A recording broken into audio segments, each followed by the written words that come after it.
Hello guys, कैसे हैं आप सभी लोग। आप सभी का स्वागत करता हूं फिर से अपने चैनल पर। गाइस, आज हम इस वीडियो में आपके लिए 15 इम्पोर्टेंट एमसीक्यू क्वेश्चंस लेकर आए हैं जो आपके एआईबी के एग्जाम के लिए काफ़ी इम्पोर्टेंट है। काफ़ी कम समय बचा है एआईबी के एग्जाम के लिए, तो आप हमारी वीडियो के माध्यम से अपनी प्रिपरेशन कर सकते हैं। इसके अलावा ये जो क्वेश्चंस है ये केवल एआईबी के एग्जाम तक सीमित नहीं है। अगर आप किसी और कॉम्पिटिटिव एग्जाम की भी तैयारी कर रहे हैं तो ये क्वेश्चन आपको हेल्प करेंगे हर एक उस कॉम्पिटिटिव एग्जाम में जिसमें कि जिस भी रिलेटिव टॉपिक पर मैं वीडियो बना रहा हूँ, सिलेबस में उसके बारे में पूछा जाना है, एग्जाम में उसके रिलेटेड क्वेश्चन जो है पूछे जाने हैं। तो गाइस, स्टार्ट करते हैं आज की वीडियो को बिना किसी देरी के साथ। तो सबसे पहला हमारा क्वेश्चन क्या है, इसको समझ लेते हैं। सबसे पहला हमारा क्वेश्चन क्या है कि what is the primary aim of the consumer protection act. यानी कि इसका एम है कि यह कंज्यूमर के साथ हो रहे शोषण से क्या कर सके, बचा सके। जो भी एक्सप्लॉयटेशन उनके साथ हो रहा है उनको ये जो है बचाता है।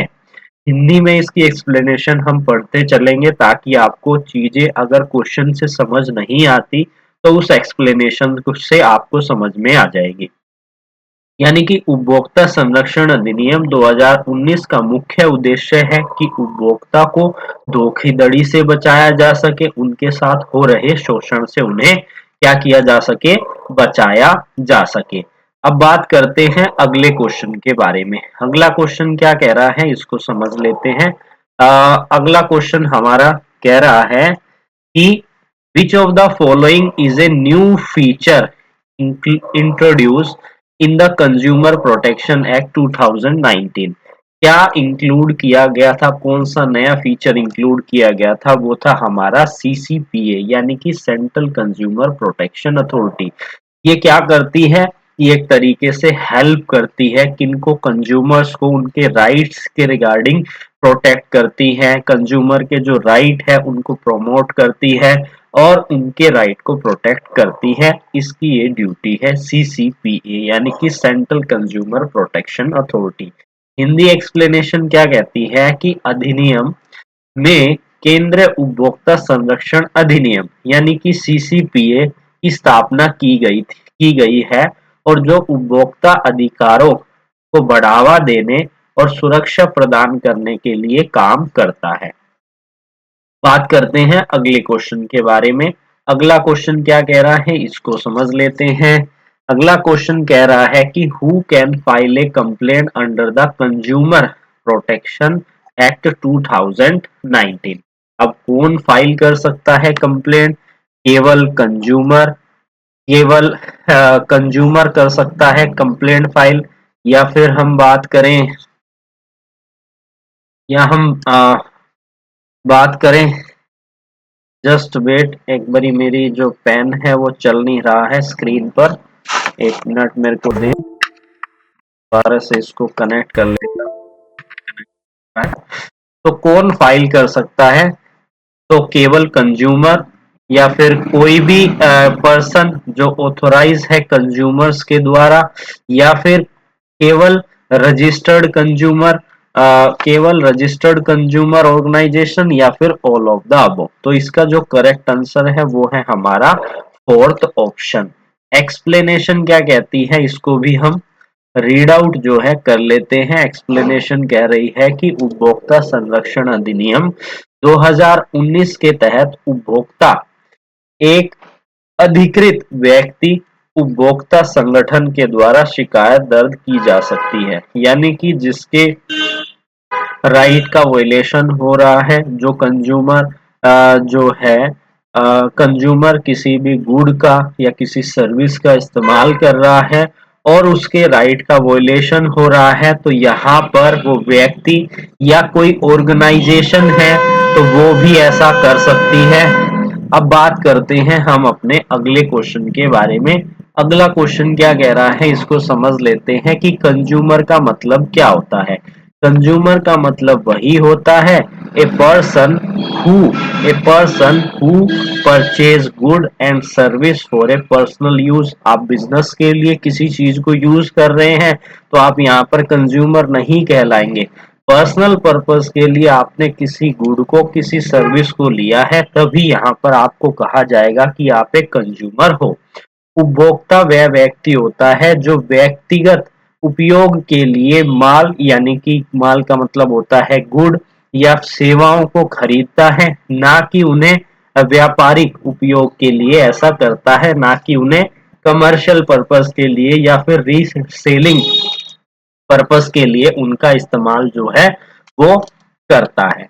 बात करते हैं अगले क्वेश्चन के बारे में। अगला क्वेश्चन क्या कह रहा है इसको समझ लेते हैं। अगला क्वेश्चन है हमारा कि what is the maximum time limit for filing A complaint in the consumer court. क्या है मैक्सिमम टाइम पीरियड? 2 ईयर। उपभोक्ता संरक्षण अधिनियम के तहत शिकायत कारण उत्पन्न होने की तारीख से 2 वर्ष के भीतर दायर की जानी चाहिए। बात करते हैं अगले क्वेश्चन के बारे में। अगला क्वेश्चन क्या कह रहा है इसको समझ लेते हैं। अगला क्वेश्चन हमारा कह रहा है कि what is the role of a central consumer protection authority. अब इसका क्या रोल है? इसका रोल है कि ये प्रमोट करे, ये प्रोटेक्ट करे, ये एनफोर्स करे कंज्यूमर्स के जो भी राइट है उनको प्रोटेक्ट करे, उनको एनफोर्स करे, उनको प्रमोट करे। केंद्रीय उपभोक्ता संरक्षण अधिनियम उपभोक्ता अधिकारों को बढ़ावा देने, सुरक्षा प्रदान करने और उन्हें लागू करने का कार्य जो है करता है। बात करते हैं अगले क्वेश्चन के बारे में। अगला क्वेश्चन क्या कह रहा है कि which forum deal with the grievances of a consumer. Consumer की जो शिकायतें हैं उनसे इन सभी में से कौन सा फॉर्म है जो डील करता है? वो कंज्यूमर कोर्ट्स हैं। हम अपने डिस्प्यूट कहाँ पर लेकर जाते हैं? कंज्यूमर कोर्ट के समक्ष लेकर जाते हैं और कंज्यूमर कोर्ट से ही हमें क्या मिलता है? रिलीफ मिलता है। और ये जो कंज्यूमर कोर्ट्स हैं ये डिस्ट्रिक्ट लेवल पर, स्टेट लेवल पर, नेशनल लेवल पर जो है लोगों की जो शिकायतें हैं उनको सुनती है और उन पर क्या करती है? अपना रिजोल्यूशन पास करती हैं। यानी कि राज्य स्तर पर, जिला स्तर पर या राष्ट्रीय स्तर पर उपभोक्ता की शिकायतों का समाधान किया जाता है। किसमें? कंज्यूमर्स कोर्ट के अंदर। बात करते हैं अगले क्वेश्चन के बारे में। अगला क्वेश्चन क्या कह रहा है? Which body is responsible for resolving dispute under the consumer protection act at A national level. अब नेशनल लेवल पर कौन सी हमारी कंज्यूमर है जो हमें हमारे अगर कोई डिस्प्यूट होता है कंज्यूमर प्रोटेक्शन एक्ट के अंदर, यानी कि मैंने कोई गुड खरीदा, कोई सामान मैंने खरीदा, अब नेशनल लेवल पर कौन सी अथॉरिटी है जो उसे डील करेगी? तो नेशनल लेवल की जो कंज्यूमर कोर्ट होगी NCDRC यानी कि national consumer dispute redressal commission. राष्ट्रीय उपभोक्ता विवाद निवारण आयोग राष्ट्रीय स्तर पर उपभोक्ता विवाद का समाधान जो है करती है। बात करते हैं अगले क्वेश्चन के बारे में। अगला क्वेश्चन क्या है? Under the consumer protection act 2019 unfair trade practice का मतलब क्या होता है? अब कहने का मतलब ये है कोई कंपनी है वो ऐसा एडवर्टाइजमेंट कर रही है कि अपने प्रोडक्ट के संबंध में कि ये 100% प्योर है, लेकिन एक्चुअली में वो प्योर है ही नहीं या वो 10% प्योर है। तो ये क्या हो गया? अनफेयर ट्रेड प्रैक्टिस हो गई। इसी तरीके से यहाँ पर आपको ऑप्शन देखने को मिल रहे होंगे कि किसे कहेंगे हम अनफेयर ट्रेड प्रैक्टिस। तो हम कहेंगे मिसलीडिंग एडवर्टाइजिंग, सेकंड ऑप्शन है होर्डिंग गुड्स, थर्ड ऑप्शन है चार्जिंग अनफेयर प्राइसेस और fourth all of the above. तो इसका जो डी ऑप्शन है बिल्कुल सही है। अनुचित व्यापार प्रथा में गलत विज्ञापन, सामने का जमाखोरी करना और अनुचित मूल्य लेना शामिल है। यानी कि जो जो कि जो प्राइस है उससे ज्यादा वो एक्सपेक्ट कर रहे हैं कि कंज्यूमर से लिए जाएं, तो उसे हम क्या कहेंगे? उसे हम कहेंगे कि ये अनफेयर ट्रेड प्रैक्टिस है। बात करते हैं अगले क्वेश्चन के बारे में। Consumer protection act 2019 include the provision. अब 2019 में जो कंज्यूमर प्रोटेक्शन एक्ट आया था, ये किन किन चीजों को शामिल करता है? ये मीडिएशन को भी शामिल करता है, क्लास एक्शन लॉफुल शूट को भी शामिल करता है, और प्रोडक्ट लायबिलिटी को भी शामिल करता है। इसलिए इसका जो डी ऑप्शन है बिल्कुल सही है। अधिनियम में मध्यस्थता, सामूहिक कार्रवाई और उत्पाद जिम्मेदारी के प्रावधान शामिल है, जो उपभोक्ता अधिकारियों की सुरक्षा करता है। बात करते हैं अगले क्वेश्चन के बारे में। अगला क्वेश्चन क्या है, इसको समझ लेते हैं। अगला क्वेश्चन है, विच of the following is consider a deficiency under the consumer protection act. यानी कि डेफिशिएंसी क्या होती है? यानी कि आप कोई सर्विस दे रहे हो, उसमें आप डिले कर रहे हो, उसे हम डेफिशिएंसी कहेंगे। या good not conforming to quality standard, आप कह रहे हो कि इसमें ये क्वालिटी है लेकिन उसमें वो क्वालिटी है ही नहीं। Not delivering of a good, तो ये सारी चीजें ही डेफिशिएंसी के अंदर शामिल होती हैं। कमी में, सेवाओं में देरी, गुणवत्ता मानकों से मेल ना खाने वाले सामान और सामान की ना डिलीवरी शामिल है। यानी कि ये सारे ऑप्शन ही इसके अनुसार सही है, इसलिए इसका डी ऑप्शन बिल्कुल सही है। बात करते हैं अगले क्वेश्चन के बारे में। A product liability under the consumer protection act किसके बारे में बात करती है? The responsibility of a manufacturer of a defective product is the correct answer.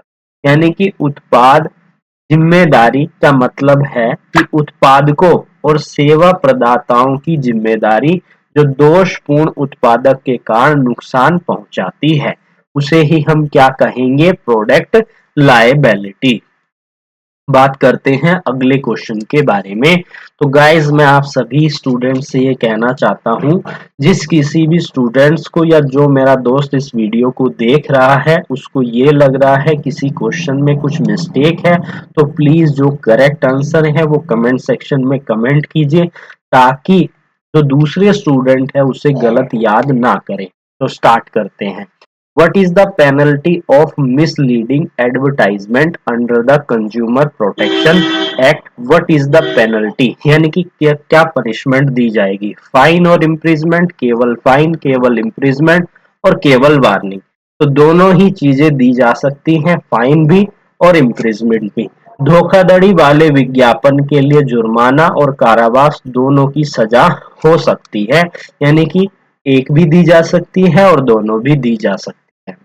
बात करते हैं अगले क्वेश्चन के बारे में। Consumer protection act 2019 empowered the consumer court to, क्या करने के लिए? जो कंज्यूमर कोर्ट है, जो शिकायतों को, जो ग्रीवियंसेस को सुन रही है लोगों की, कंज्यूमर्स की, उनके पास क्या क्या पावर है? पहला ऑप्शन है pass order to refund the price paid. Second है issue direction for correcting defective good and service.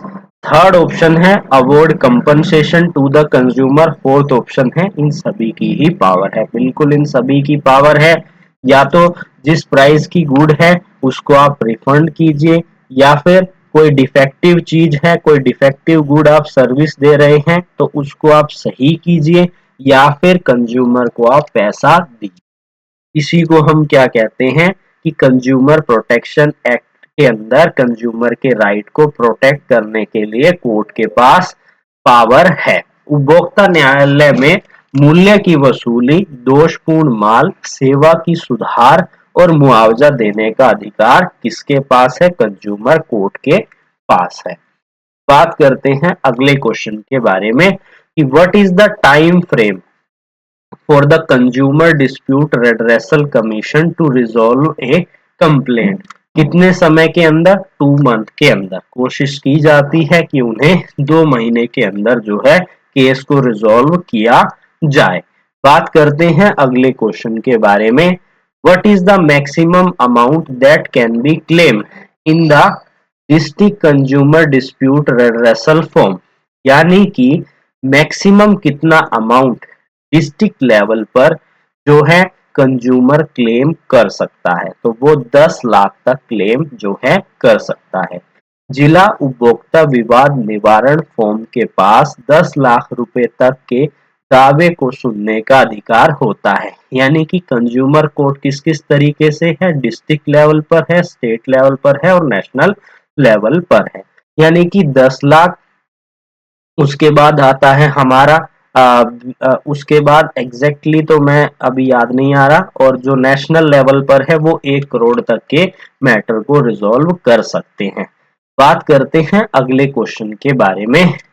अगला क्वेश्चन क्या है, आपको अगर पता है स्टेट लेवल पर जो स्टेट लेवल पर जो कंज्यूमर्स कोर्ट होती हैं वो कितना अमाउंट तक क्लेम के लिए हम वहां पर जा सकते हैं, अगर आपको पता है तो कमेंट सेक्शन में कमेंट करके बताइएगा। बात करते हैं अगले क्वेश्चन के बारे में। Which of the following is not a consumer right under the consumer protection act, इन सभी ऑप्शंस में से राइट टू इन्फॉर्म, सेकंड है right to choose, right to education और राइट टू सीक रेड्रेसल। तो राइट टू एजुकेशन जो है हमारा कंज्यूमर राइट के अंदर नहीं आता, इसलिए इसका जो थर्ड ऑप्शन है बिल्कुल सही है। बात करते हैं अगले क्वेश्चन के बारे में। Which of the following is a key feature of a consumer protection act. First option है protection from the counterfeit product, second option है provision for strike penalty for unfair trade practice, third option है protect from the price hike, fourth option है all of the above. तो इसका जो D option है वो ही सही है। ये सारे ही की फीचर है कंज्यूमर के, कंज्यूमर प्रोटेक्शन एक्ट के अंदर ये सारे ही की फीचर इंक्लूड हैं। बात करते हैं अगले क्वेश्चन के बारे में। Which of the following body can appoint a mediator for the consumer dispute, सभी अपॉइंट कर सकती हैं consumer dispute district forum, state consumer dispute redressal commission और national consumer dispute redressal commission. तो इसका जो डी ऑप्शन है वो बिल्कुल सही है। बात करते हैं अगले क्वेश्चन के बारे में। अगला क्वेश्चन क्या कह रहा है, what does the term unfair trade practice include under the consumer protection act. False advertisement बिल्कुल सही, डिसेप्टिव पैकेजिंग बिल्कुल सही, मिसलीडिंग लेबलिंग बिल्कुल सही, तो इसलिए इसका जो डी ऑप्शन है वो बिल्कुल सही जवाब है। बात करते हैं अगले क्वेश्चन के बारे में। अगला क्वेश्चन क्या कह रहा है, the consumer protection act 2019 provide for the consumer in case of a loss और damages caused by defective product, second option है injury caused by a faulty service, third option है फॉल्स और मिसलीडिंग एडवर्टाइजमेंट। तो इसमें भी जो D option है वो बिल्कुल सही है। कंपनसेशन आपको कब कब मिल सकती है, जब कोई डिफेक्टिव प्रोडक्ट है जिससे आपको लॉस हुआ है, डैमेज हुआ है, या कोई सर्विस है जो कि गलत सर्विस है जिससे आपको इंजरी पहुंची है, या फिर कोई एडवर्टाइजमेंट जो मिसलीड एडवर्टाइजमेंट है या फॉल्स एडवर्टाइजमेंट है, इसमें आप कंज्यूमर कोर्ट में जाकर कंपनसेशन ले सकते हैं। कहां कहां पर, डिस्ट्रिक्ट लेवल पर, स्टेट लेवल पर और नेशनल लेवल पर। यानी कि जो नेशनल लेवल पर है, जो स्टेट लेवल पर कंज्यूमर है और जो डिस्ट्रिक्ट लेवल पर है, वहां पर आप जाकर कंपनसेशन ले सकते हैं। बात करते हैं अगले क्वेश्चन के बारे में। What is the composition of a central consumer protection authority. जो ये सीसीपीए है ये कितने मेंबर से बनकर बनी है, एक चेयरमैन और 3 मेंबर से मिलकर जो है यह बनी है सीसीपीए। याद रखना इंपॉर्टेंट है। अगर आपको किसी क्वेश्चन में, फिर से मैं कह रहा हूं, किसी क्वेश्चन में कोई डिफेक्ट लगता है, किसी क्वेश्चन का आंसर कुछ और है, ऑप्शन में नहीं है, तो प्लीज आप कमेंट सेक्शन में कमेंट कीजिए। और आप हमें बता सकते हैं अगर आपको किसी और टॉपिक पर कोई क्वेश्चन चाहिए, एमसीक्यू सीरीज चाहिए, तो आप हमें कमेंट सेक्शन में कमेंट कीजिए। कोशिश करूंगा नेक्स्ट वीडियो में उसी पर लेकर आऊं। बात करते हैं अगले क्वेश्चन के बारे में। What is the purpose of the mediation process introduced by the consumer court? अब मीडिएशन प्रोसेस का क्या मतलब होता है? ताकि क्विकली डिस्प्यूट रिजोल्व किया जा सके, लिटिगेशन को अवॉइड किया जा सके, जो कंज्यूमर कोर्ट है उन पर बर्डन कम किया जा सके, तो ये सारी चीजें ही मीडिएशन प्रोसेस के अंदर आती है। तो इसलिए इसका जो डी ऑप्शन है बिल्कुल सही है। बात करते हैं अगले क्वेश्चन के बारे में। अगला क्वेश्चन क्या है कि क्या पेनल्टी दी जाएगी अगर आप मिसलीड एडवर्टाइजमेंट कर रहे हैं, तो कंज्यूमर प्रोटेक्शन एक्ट के अंदर कितनी पेनल्टी आपको दी जाएगी? तो इसका जो सही जवाब है 10 लाख रुपए तक का फाइन आप पर लगाया जा सकता है और 5 साल तक की आपको सजा मैक्सिमम दी जा सकती है। अब ये जरूरी नहीं है कि 10 लाख ही फाइन लगाया जाए, जरूरी नहीं है कि 5 साल ही मैक्सिमम पनिशमेंट दी जाए, ऐसा नहीं किया जाता। कम से कम जो है पनिशमेंट दी जाती है, कोशिश की जाती है कि किस तरीके का आपका डिस्प्यूट है उसके अनुसार कोर्ट निर्धारित करती है। बात करते हैं अगले क्वेश्चन के बारे में।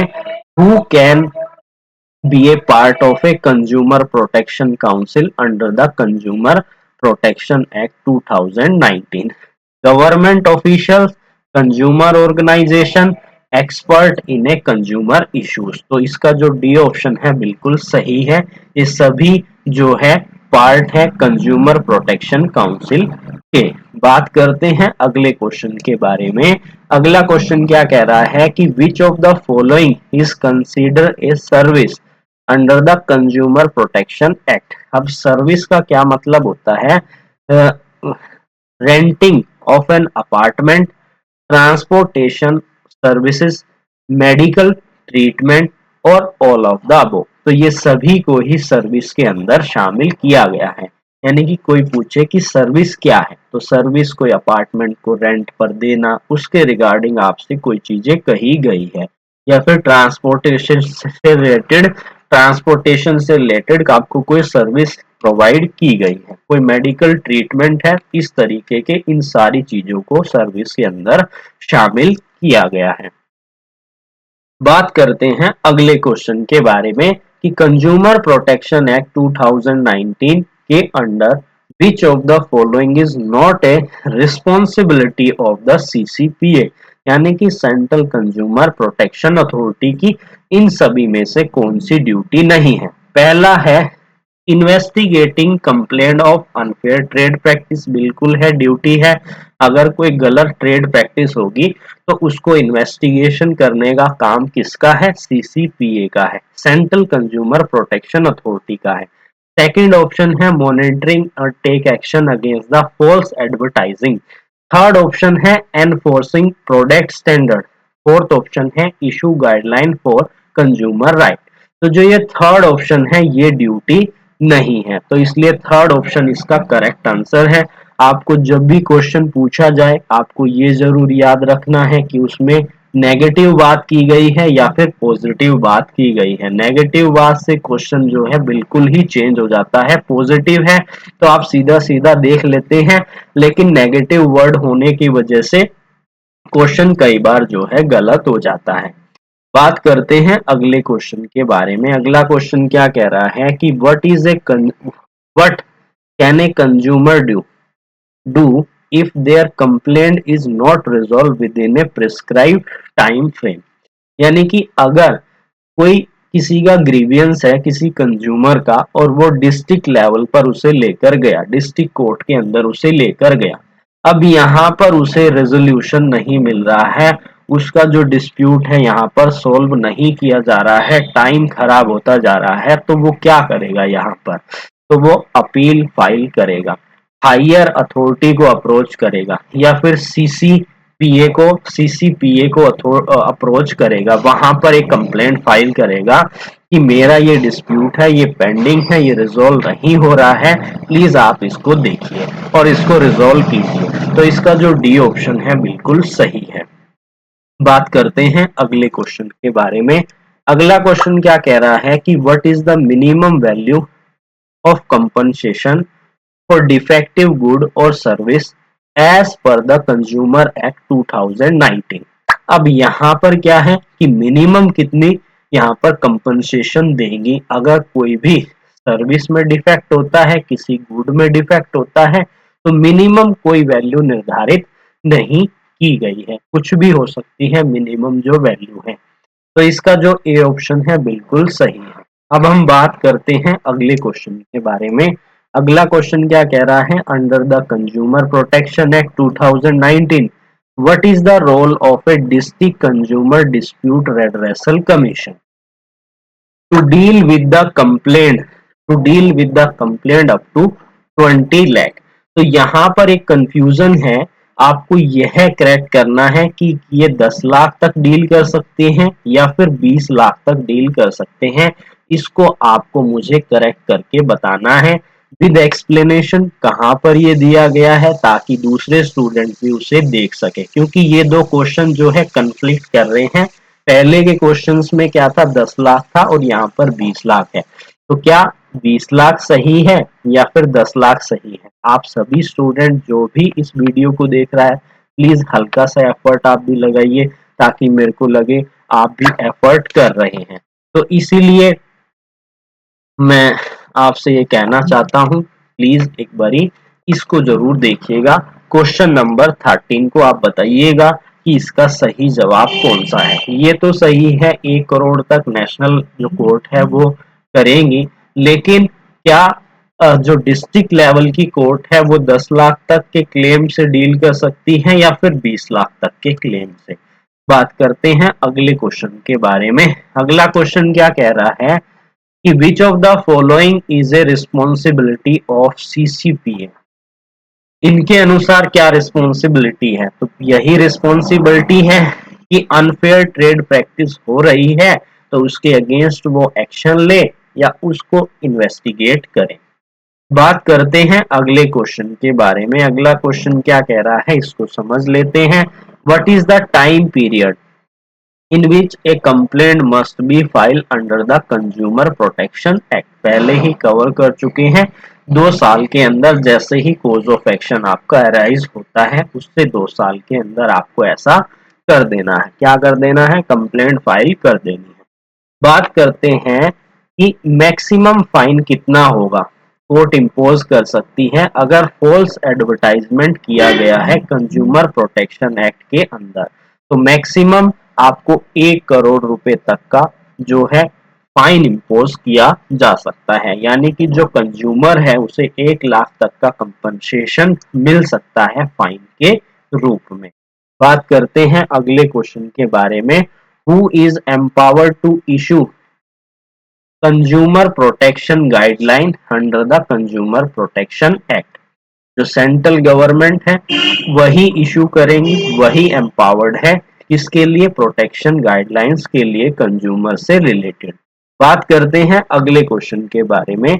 Under the consumer protection act 2019 which of the following can be a defective service? इन सभी ऑप्शंस के अनुसार, यानी कि जो सर्विस प्रोवाइड की जा रही है उसमें डिले हो रहा है, सर्विस की परफॉर्मेंस नहीं हो रही है, इनकरेक्ट एडवर्टाइजमेंट जो है दिया जा रहा है, तो ये सारी ही चीजें इंक्लूड होती है, इसलिए इसका जो डी ऑप्शन है वो बिल्कुल सही है। बात करते हैं अगले क्वेश्चन के बारे में कि what is the main function of national consumer dispute redressal commission? क्या करना? नेशनल लेवल पर मैटर्स को रिजॉल्व करना। तो इसका जो ए ऑप्शन है वो बिल्कुल सही है। बात करते हैं अगले क्वेश्चन के बारे में कि who can file a complaint with the consumer forum? A consumer और any person authorised by the consumer. खुद कंज्यूमर या उसके बिहाफ पर उसने किसी को ऑथोराइज करा है, वह दोनों ही फाइल कर सकते हैं। बात करते हैं अगले क्वेश्चन के बारे में। Which of the following is a key feature of a consumer protection act 2019 regarding the product liability? तो manufacturer's liability of a defective product is the correct answer in this question. बात करते हैं अगले question के बारे में कि what is the role of a state consumer dispute redressal commission? क्या है? स्टेट लेवल पर किसको डिस्प्यूट को रिजोल्व करना? नेशनल का क्या था कि नेशनल लेवल पे रिजोल्व करना, स्टेट का है स्टेट लेवल पर रिजोल्व करना, डिस्ट्रिक्ट का है डिस्ट्रिक्ट लेवल पर रिजोल्व करना। बात करते हैं अगले क्वेश्चन के बारे में। अगला क्वेश्चन क्या है, अनफेयर। अनफेयर कॉन्ट्रैक्ट क्या होता है? ऐसा कॉन्ट्रैक्ट जो कि कोवर्जन में, यानी कि एक तरीके से धमकाकर, इस तरीके से प्रेशराइज करके किया गया है। दूसरा है contact with the term unfavourable of consumer, consumer के फेवर की बात ही नहीं की गई है, या फिर उसके राइट को वो वोलेट करे, तो ये सभी ही हमारा अनफेयर कॉन्ट्रैक्ट के अंदर आते हैं। इसमें कंज्यूमर प्रोटेक्शन एक्ट 2090 के अंदर। बात करते हैं अगले क्वेश्चन के बारे में। Which of the following is an example of unfair trade practice under the Consumer Protection Act 2019? False representation of goods and services, charging higher price than advertised. Third option है providing good and service not to be describe. तो इसका जो D option है बिल्कुल सही है। बात करते हैं अगले क्वेश्चन के बारे में। अगला क्वेश्चन क्या कह रहा है, under the consumer protection act 2019 who is liable for defective good sold by the trader. तो दोनों ही, जो मैन्युफैक्चरर भी है और जो ट्रेडर भी है, दोनों ही लायबल होंगे, इसलिए इसका जो सी ऑप्शन है बिल्कुल सही है। बात करते हैं अगले क्वेश्चन के बारे में।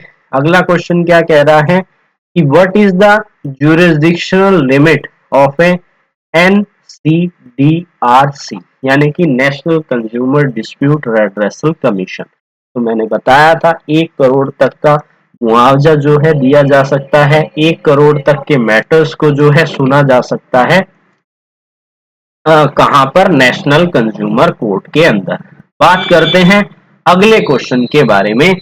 अगर किसी ने फूड में मिलावट की है, adulteration of A food product किया है, तो मैक्सिमम फाइन कितना उसको दिया जाएगा, यानी उसके ऊपर कितना फाइन लगाया जा सकता है?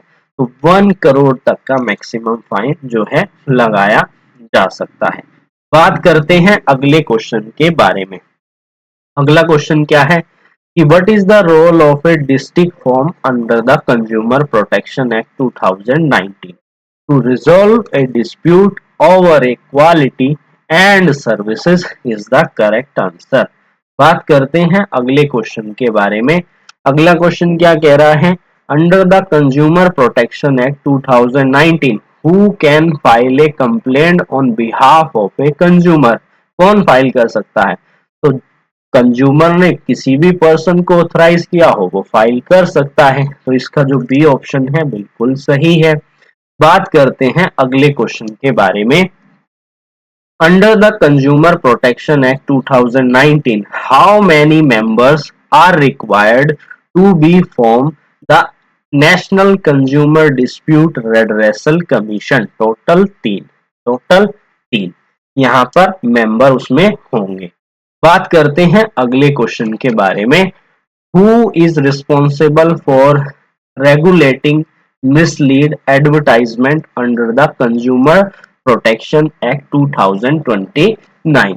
Central consumer protection authority is regulated misleading advertisement under the, यानी कि अगर कोई भी मिसलीड एडवर्टाइजमेंट करता है तो ऐसे में CCPA यहाँ पर क्या लेगी, स्टेप लेगी, उसके अगेंस्ट एक्शन लेगी। CCPA को भ्रामक विज्ञापन के खिलाफ कार्रवाई करने और उपभोक्ता के हित की रक्षा करने का अधिकार यहाँ पर प्राप्त है। बात करते हैं अगले क्वेश्चन के बारे में। अगला क्वेश्चन क्या कह रहा है कि what is the maximum time limit for the consumer forum to decide on a complaint under the consumer protection act? Maximum limit यहाँ पर बताई गई है, 16 डेज में उनको रिजॉल्व जो है करना है। बात करते हैं अगले क्वेश्चन के बारे में। Which of the following is consider a consumer? Consumer कौन है जो कि किसी गुड को बाय कर रहा है, किसके लिए, पर्सनल यूज के लिए। ये डिफरेंस था, तो इसलिए बी ऑप्शन इसका बिल्कुल सही है। बात करते हैं अगले क्वेश्चन के बारे में। What is the function of a consumer protection council under the consumer protection act 2019 to promote और protect the right of a consumer. तो इसका जो सी ऑप्शन है बिल्कुल सही है। बात करते हैं अगले क्वेश्चन के बारे में। Which of the following can be consider an unfair trade practice under the consumer protection act 2019? False representation of a product quality, second है advertising good at a mislead prices, third है provide substandard services. तो इसका जो D option है वो बिल्कुल सही है। बात करते हैं अगले क्वेश्चन के बारे में। अगला क्वेश्चन क्या कह रहा है कि विच of the following is A ground for filing A complaint under the consumer protection act? Defective good and services, unfair trade practices, over charging and deceptive advertisement. तो इसका जो डी ऑप्शन है बिल्कुल सही है। बात करते हैं अगले क्वेश्चन के बारे में। अगला क्वेश्चन क्या कह रहा है कि what is the time frame for manufacturer to replace and refund the defective good under the consumer protection act 2019? अब यहाँ पर बात की जा रही है कि कोई ऐसा प्रोडक्ट है जिसको रिफंड करना है, रिप्लेस करना है मैन्युफैक्चरर ने, तो क्या टाइम लिमिट बताई गई है? तो वो है 16 डेज। बात करते हैं अगले क्वेश्चन के बारे में।